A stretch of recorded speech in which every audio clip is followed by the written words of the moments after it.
Hai teman-teman. Hari ini aku mau sedikit berbagi tentang pentingnya menjaga keselamatan di kamar kita, terutama soal kabel listrik.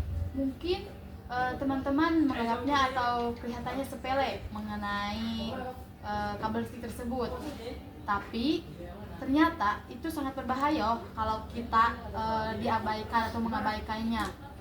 Terus teman-teman pernah gak sih lihat kamar yang kabelnya berserakan di lantai kayak di alur jalan gitu kan? Sering kita ya terjadi di kamar kita gitu.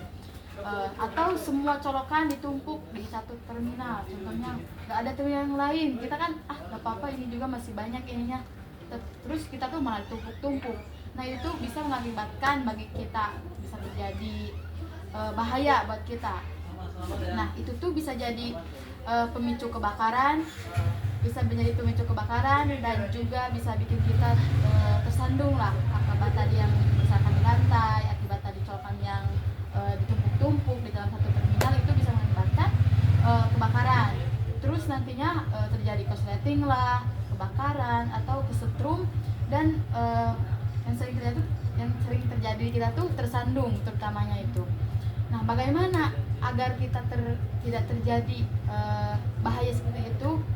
Gunakanlah terminal listrik yang berkualitas dan jangan murahan.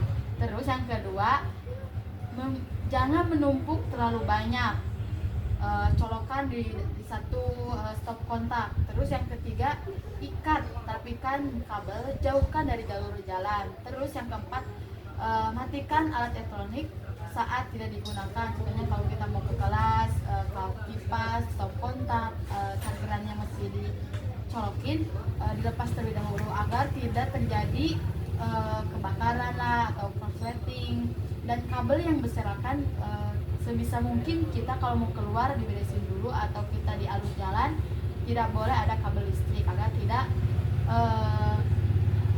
tidak mengakibatkan kecelakaan di kamar kita atau menjaga keselamatan untuk kita sendiri.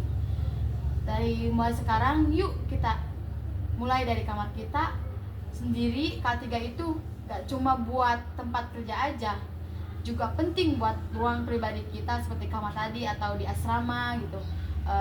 Keselamatan itu langsung dijawab oleh semua atau dilaksanakan oleh semua, karena keselamatan itu tergantung sama kitanya sendiri.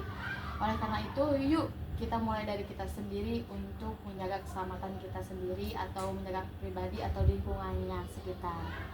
Kalau ada yang masih belum rapi di kamar kita, ayo kita beresin. Yuk kita jalan. Kita jalan.